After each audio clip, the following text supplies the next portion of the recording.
Welcome to Cozy Planet, a place for quiet connection. If something begins with generosity, who truly benefits? A Cup of Tea by Katherine Mansfield. Rosemary Fell was not exactly beautiful. No, you couldn't have called her beautiful. Pretty? Well, if you took her to pieces. But why be so cruel as to take anyone to pieces? She was young, brilliant, extremely modern, exquisitely well-dressed, amazingly well-read in the newest of the new books, and her parties were the most delicious mixture of the really important people and artists, quaint creatures, discoveries of hers, some of them too terrifying for words, but others quite presentable and amusing. Rosemary had been married 2 years. She had a duck of a boy.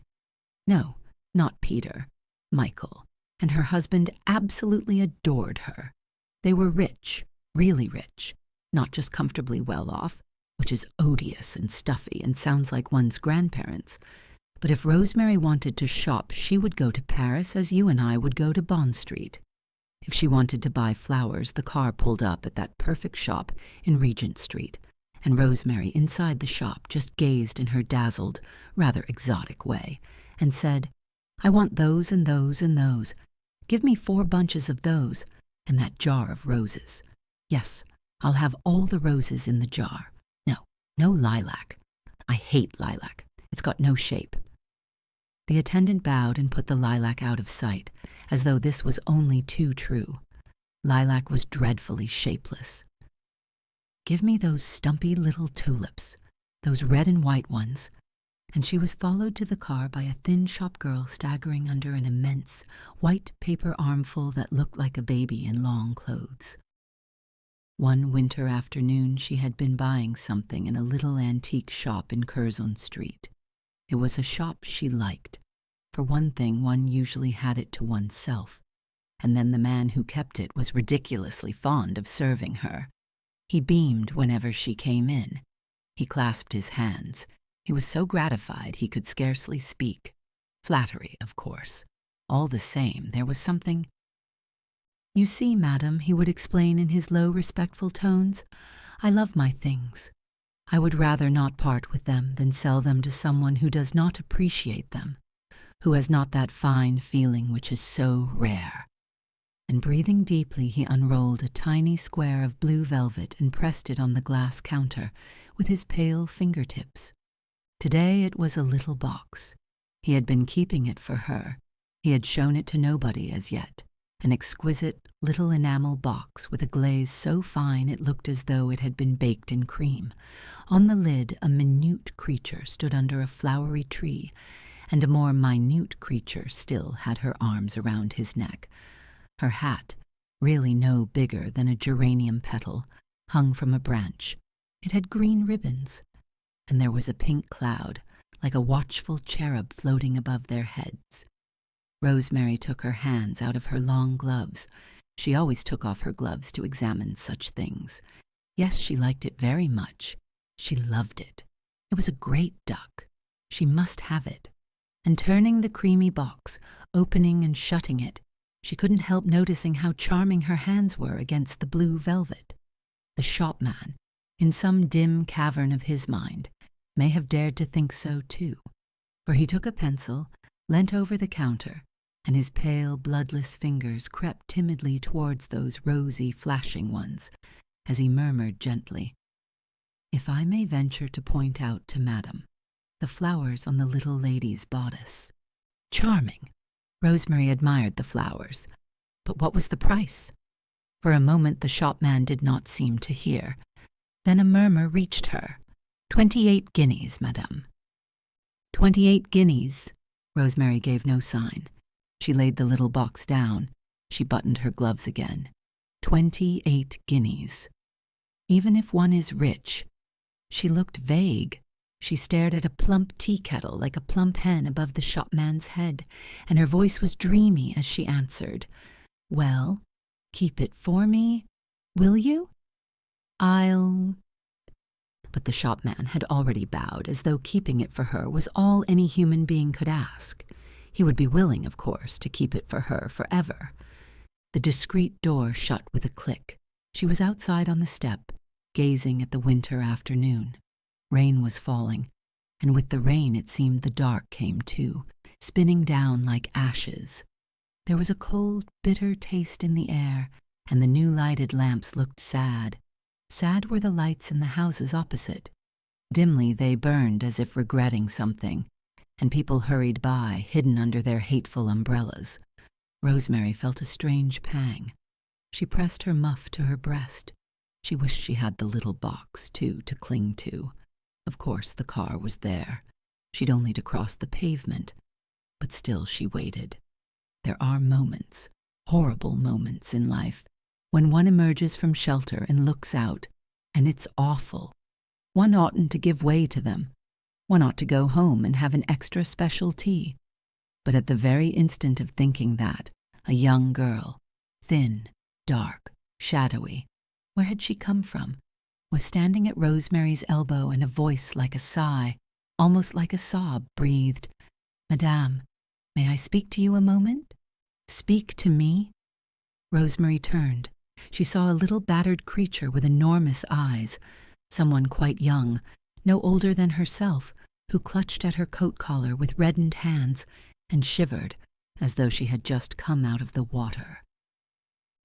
"Madame," stammered the voice, "would you let me have the price of a cup of tea?" A cup of tea. There was something simple, sincere in that voice. It wasn't in the least the voice of a beggar. "Then have you no money at all?" asked Rosemary.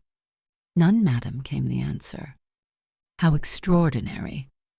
Rosemary peered through the dusk, and the girl gazed back at her. How more than extraordinary!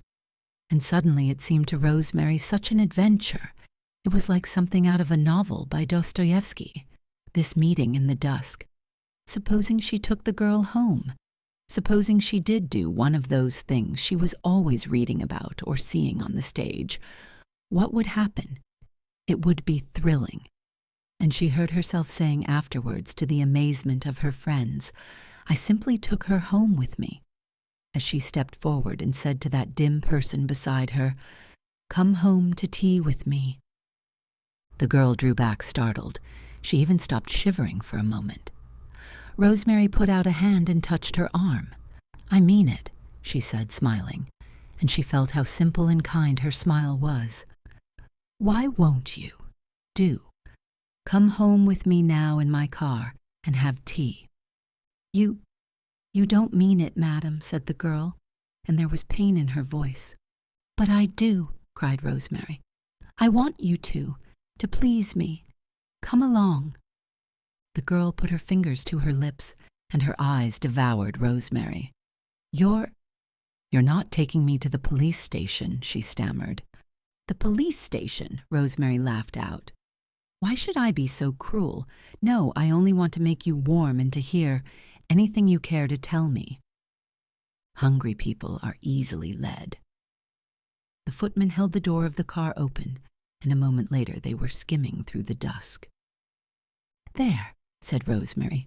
She had a feeling of triumph as she slipped her hand through the velvet strap.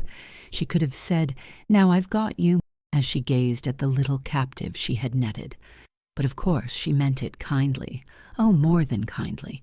She was going to prove to this girl that wonderful things did happen in life, that fairy godmothers were real, that rich people had hearts, and that women were sisters.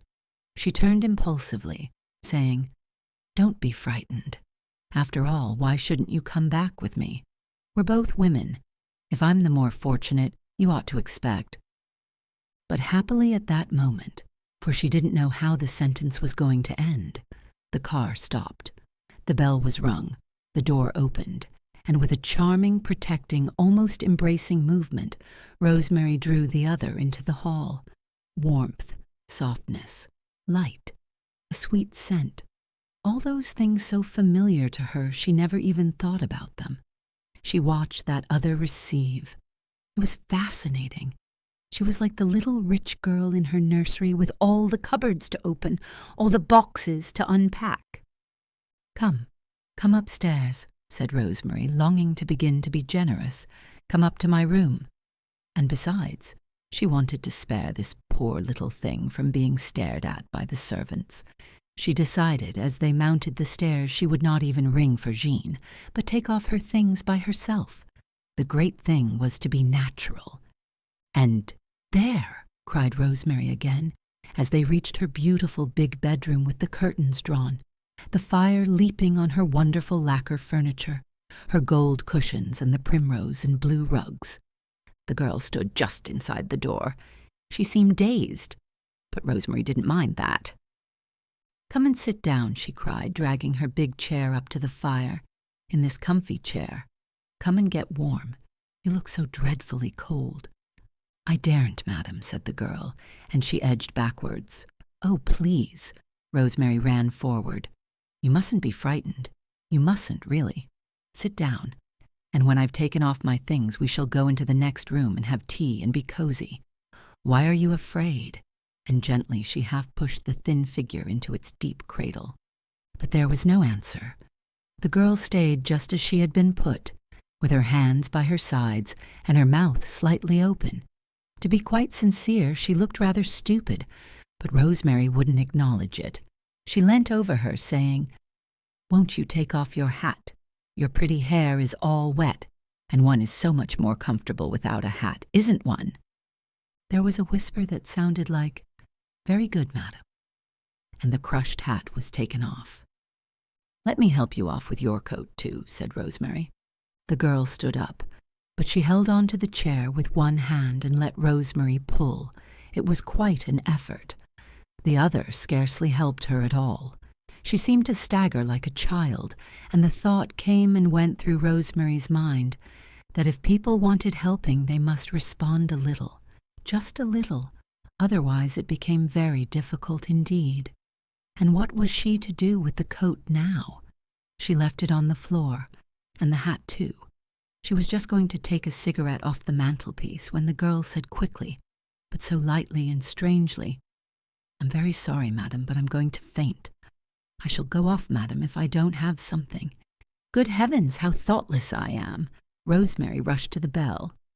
"Tea, tea at once, and some brandy immediately."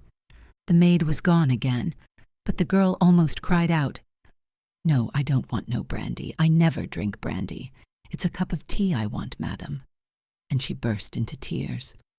It was a terrible and fascinating moment. Rosemary knelt beside her chair. "Don't cry, poor little thing," she said. "Don't cry." And she gave the other her lace handkerchief. She really was touched beyond words. She put her arm round those thin, bird-like shoulders. Now at last the other forgot to be shy, forgot everything except that they were both women, and gasped out, "I can't go on no longer like this. I can't bear it. I shall do away with myself. I can't bear no more." "You shan't have to. I'll look after you. Don't cry any more. Don't you see what a good thing it was that you met me? We'll have tea and you'll tell me everything, and I shall arrange something. I promise. Do stop crying. It's so exhausting, please." The other did stop just in time for Rosemary to get up before the tea came. She had the table placed between them.